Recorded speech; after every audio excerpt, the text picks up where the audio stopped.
The book of Exodus, chapter 32 and chapter 33 to its entirety. When the people saw how long it was taking Moses to come back down the mountain, they gathered around Aaron. "Come on," they said, "make us some gods who can lead us. We don't know what happened to this fellow Moses who brought us here from the land of Egypt." So Aaron said, "Take the gold rings from the ears of your wives and sons and daughters and bring them to me." All the people took the gold rings from their ears and brought them to Aaron. Then Aaron took the gold, melted it down, and molded it into the shape of a calf. When the people saw it, they exclaimed, "O Israel, these are the gods who brought you out of the land of Egypt." Aaron saw how excited the people were, so he built an altar in front of the calf. Then he announced, "Tomorrow will be a festival to the Lord." The people got up early the next morning to sacrifice burnt offerings and peace offerings. After this, they celebrated with feasting and drinking, and they indulged in pagan revelry. The Lord told Moses, "Quick, go down the mountain. Your people whom you brought from the land of Egypt have corrupted themselves.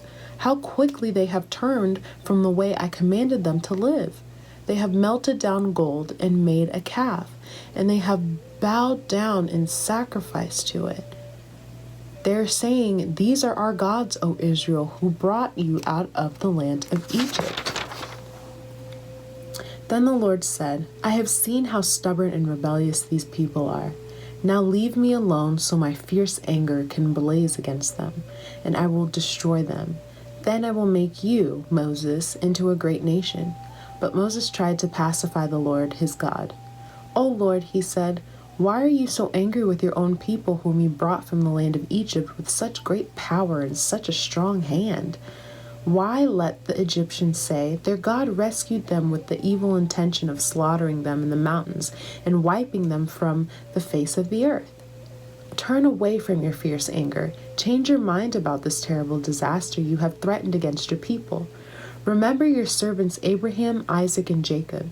You bound yourself with an oath to them, saying, 'I will make your descendants as numerous as the stars of heaven, and I will give them all this land that I have promised to your descendants, and they will possess it forever.'" So the Lord changed his mind about the terrible disaster he had threatened to bring on his people. Then Moses turned and went down the mountain. He held in his hands the 2 stone tablets inscribed with the terms of the covenant. They were inscribed on both sides, front and back. These tablets were God's work. The words on them were written by God himself. When Joshua heard the boisterous noise of the people shouting below them, he exclaimed to Moses, "It sounds like war in the camp." But Moses replied, "No, it's not a shout of victory, nor the wailing of defeat. I hear the sound of celebration." When they came near the camp, Moses saw the calf and the dancing, and he burned with anger. He threw the stone tablets to the ground, smashing them at the foot of the mountain. He took the calf they had made and burned it. Then he ground it into powder, threw it into the water, and forced the people to drink it. Finally, he turned to Aaron and demanded, "What did these people do to you to make you bring such terrible sin upon them?" "Don't get upset, my lord," Aaron replied. "You yourself know how evil these people are. They said to me, 'Make us gods who will lead us.' We don't know what happened to this fellow Moses who brought us here from the land of Egypt." So I told them, "Whoever has gold jewelry, take it off." When they brought it to me, I simply threw it into the fire, and out came this calf. Moses saw that Aaron had let the people get completely out of control, much to the amusement of their enemies. So he stood at the entrance to the camp and shouted, "All of you who are on the Lord's side, come here and join me." And all the Levites gathered around him. Moses told them, "This is what the Lord, the God of Israel, says. Each of you take your swords and go back and forth from one end of the camp to the other. Kill everyone, even your brothers, friends, and neighbors." The Levites obeyed Moses' command, and about 3,000 people died that day. Then Moses told the Levites, "Today you have ordained yourselves for the service of the Lord, for you obeyed him even though it meant killing your own sons and brothers. Today you have earned a blessing." The next day Moses said to the people, "You have committed a terrible sin. but I will go back up to the Lord on the mountain. Perhaps I will be able to obtain forgiveness for your sin." So Moses returned to the Lord and said, "Oh, what a terrible sin these people have committed. They have made gods of gold for themselves. But now, if you will only forgive their sin, but if not, erase my name from the record you have written." But the Lord replied to Moses, "No, I will erase the name of everyone who has sinned against me. Now go, lead the people to the place I have told you about.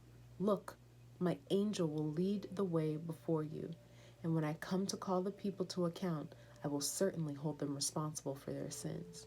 Then the Lord sent a great plague upon the people because they had worshipped the calf Aaron had made. The Lord said to Moses, "Get going, you and the people you brought up from the land of Egypt. Go up to the land I swore to give to Abraham, Isaac, and Jacob.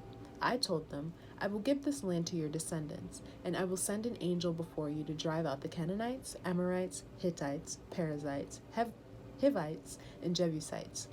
Go up to this land that flows with milk and honey, but I will not travel among you, for you are a stubborn and rebellious people. If I did, I would surely destroy you along the way."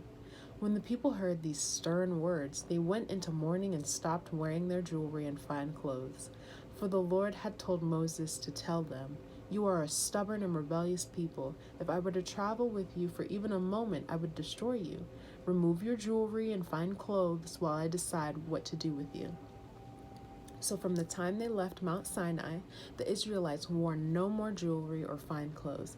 It was Moses' practice to take the tent of meeting and set it up some distance from the camp. Everyone who wanted to make a request to the Lord would go to the tent of meeting outside the camp. Whenever Moses went out to the tent of meeting, all the people would get up and stand in the entrances of their own tents. They would all watch Moses until he disappeared inside. As he went into the tent, the pillar of cloud would come down and hover at its entrance, while the Lord spoke with Moses. When the people saw the cloud standing at the entrance of the tent, they would stand and bow down in front of their own tents.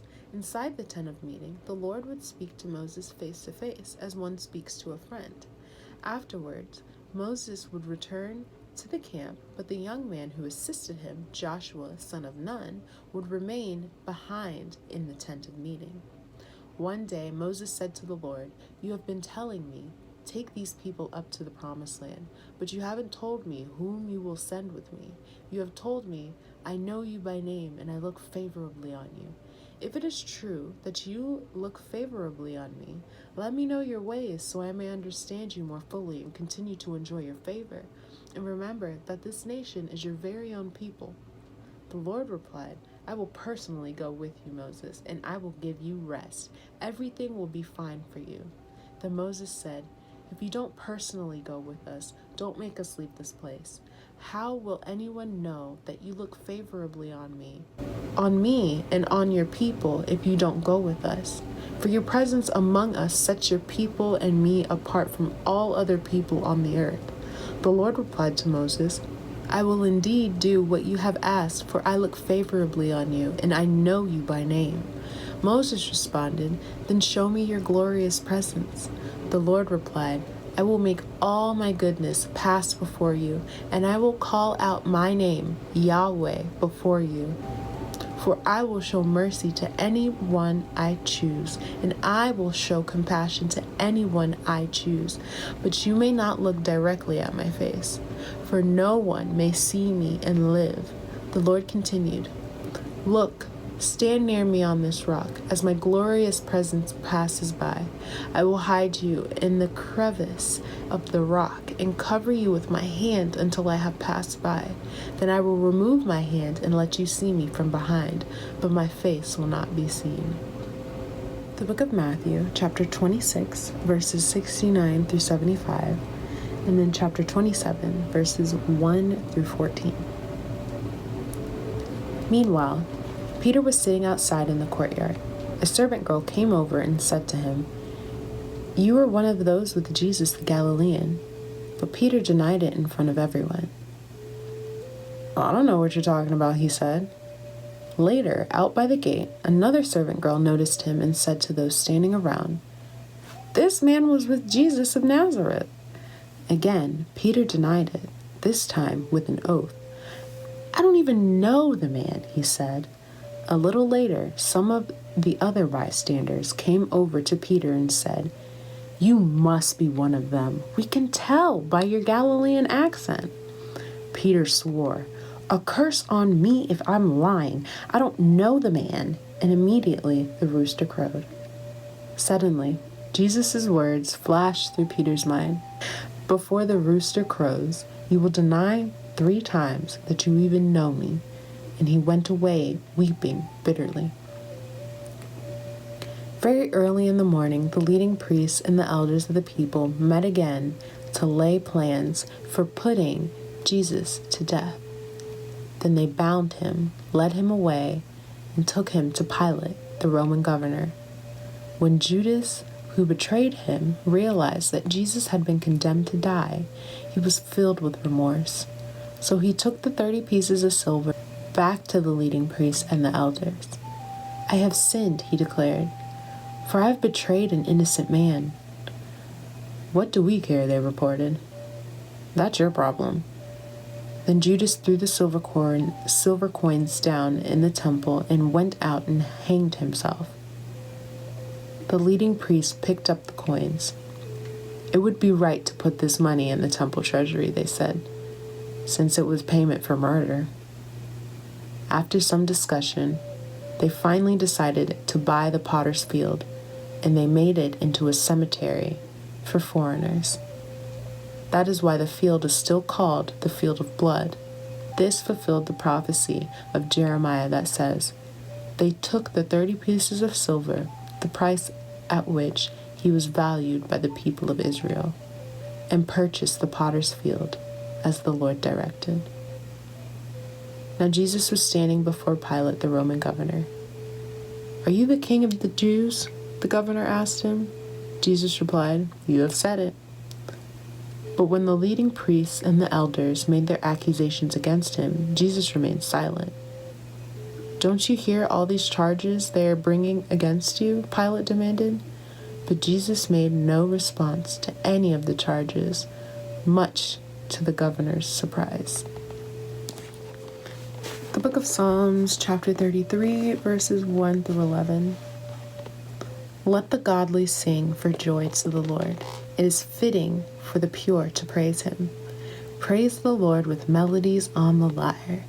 Make music for him on the 10-stringed harp. Sing a new song of praise to him. Play skillfully on the harp and sing with joy. For the word of the Lord holds true, and we can trust everything he does. He loves whatever is just and good. The unfailing love of the Lord fills the earth. The Lord merely spoke, and the heavens were created. He breathed the word, and all the stars were born. He assigned the sea its boundaries, and locked the oceans in vast reservoirs. Let the whole world fear the Lord, and let everyone stand in awe of him. For when he spoke, the world began. It appeared at his command. The Lord frustrates the plans of the nations and thwarts all their schemes. But the Lord's plans stand firm forever. His intentions can never be shaken. The book of Proverbs, chapter 8, verses 33 through 36. Listen to my instruction and be wise. Don't ignore it. Joyful are those who listen to me, watching for me daily at my gates, waiting for me outside my home. For whoever finds me finds life and receives favor from the Lord. But those who miss me injure themselves. All who hate me love death.